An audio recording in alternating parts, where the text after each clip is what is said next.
Hello friends, this is CS सुयश त्रिपाठी। आज हम बात करने वाले हैं एक बहुत ही इम्पॉर्टेंट चीज़ को लेके, जो कि है अगर आप बिजनेस करना चाहते हैं और आप बिजनेस करने की सोच रहे हैं तो एक फॉर्मेट ऑफ बिजनेस आपका सेट होना चाहिए।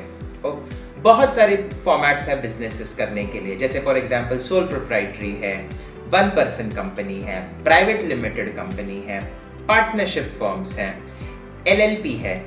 आज हम सिर्फ जो फोकस करने वाले हैं वो है LLP, that is limited liability partnerships. अब ये किसके लिए एप्लीकेबल होता है? आप अगर एक से ज्यादा लोग हैं जो बिजनेस करने वाले हैं या जो बिजनेस में ओनर्स होने वाले हैं, उनके लिए LLP फॉर्मेट एक बहुत ही ज्यादा सूटेबल है, बहुत ही ज्यादा फिजिबल है।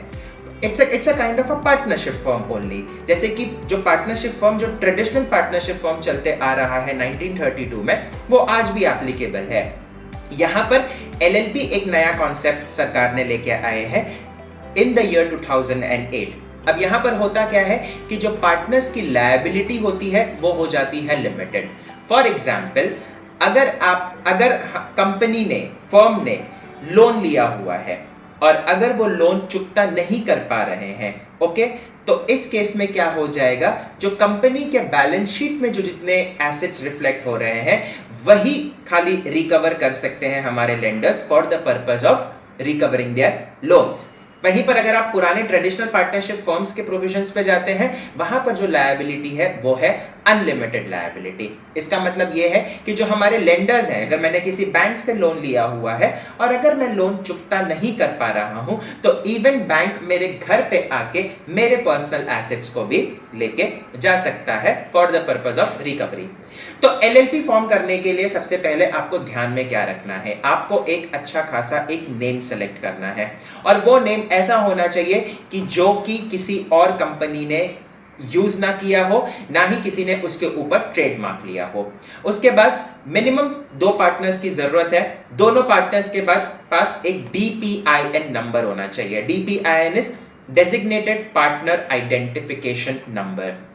इसी के साथ आप एक रजिस्टर्ड ऑफिस एड्रेस जो आप चूज करने वाले हैं, वहां का एक इलेक्ट्रिसिटी बिल का कॉपी लेके आप पार्टनर्स के सारे KYC डॉक्यूमेंट्स के साथ आप एक LLP फॉर्म कर सकते हैं।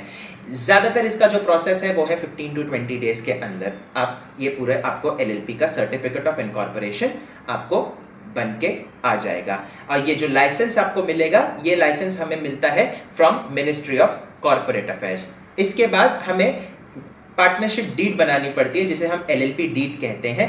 वो डीड में सारे जो भी पार्टनर्स के बीच में जो टर्म्स एंड कंडीशंस है, पार्टनरशिप शेयर होल्डिंग रेशियोज है, क्या क्या क्लॉजेस हमें इंक्लूड करने हैं, वो सारी चीजें हम हमारे पार्टनरशिप डीड में इंक्लूड करते हैं। रही बात, अब ये LLP बनने के बाद आपके कंप्लायंसेस क्या क्या होते हैं, तो कंप्लायंसेस में एक सबसे पहले ये है कि आपको अपना ITR फाइल करना है। LLP का ITR फाइल करना है, income tax returns, before 31 of July. LLP के लिए ऑडिट तब एप्लीकेबल हो जाता है अगर जो कैपिटल है LLP का, या कैपिटल कंट्रीब्यूशन जिसे हम कहते हैं, if it is more than 40 lakh, if it is more than 25 lakh rupees, then LLP के लिए ऑडिट एप्लीकेबल हो जाता है।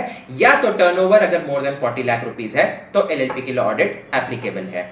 अगर ऑडिट एप्लीकेबल नहीं है तो 31 जुलाई के पहले आपको अपना इनकम टैक्स रिटर्न्स फाइल कर लेना है। इसी के अलावा आपको 2 और फॉर्म्स आपको मिनिस्ट्री ऑफ कॉर्पोरेट अफेयर्स को सबमिट करने पड़ते हैं, that is form 11 and form 8। Form 11 की जो ड्यू डेट है वो है 31 मई, और फॉर्म 8 की जो ड्यू डेट है वो है 31 ऑफ अक्टूबर। तो ध्यान में रखिए, ये सारे कंप्लायंसेस ही सिर्फ एप्लीकेबल होते हैं अगर आपने LLP फॉर्म किया है। तो बात आती है इनकम टैक्स रेट्स पे। तो इनकम टैक्स में जितना आपका प्रॉफिट होता है, जितना भी आपका प्रॉफिट होगा, उस पर आपको स्ट्रेट 30% टैक्स पे करना है, excluding surcharge and health cess. तो ये चीज आपको ध्यान में रखनी है कि जितना भी आप प्रॉफिट करते हैं उतना ही आप उतने पे आपको इनकम टैक्स पे करना है एट द रेट ऑफ 30%। यहाँ पर पार्टनर्स की सैलरी पर भी रिस्ट्रिक्शन है। पार्टनर्स की सैलरी के लिए अलग से एक इनकम टैक्स में प्रोविजन है, उस पर मैं ज्यादा डिटेल्स में नहीं जा पाऊंगा, बट हाँ, प्रॉफिट का up to 60% of remuneration can be distributed to the partners of the LLP। तो ये सारे टर्म्स एंड कंडीशंस, ये सारे चीजें हैं जिसे आपको ध्यान में रखना चाहिए before forming an LLP। India में आज से बहुत सारे कंपनीज हैं जो कंप्लायंसेस की जानकारी जिन्हें नहीं है, इस वजह से वो काफी सारी हेफ्टी पेनल्टीज पे कर चुके हैं। तो मैं चाहता हूं कि हमारे कोई भी व्यूवर्स आगे चल के कोई पेनल्टी पे ना करे, इसके वजह से हमने ये एक शॉर्ट वीडियो आपके लिए बनाया है। So for more such updates, do follow our page and do subscribe our channel. Thank you so much.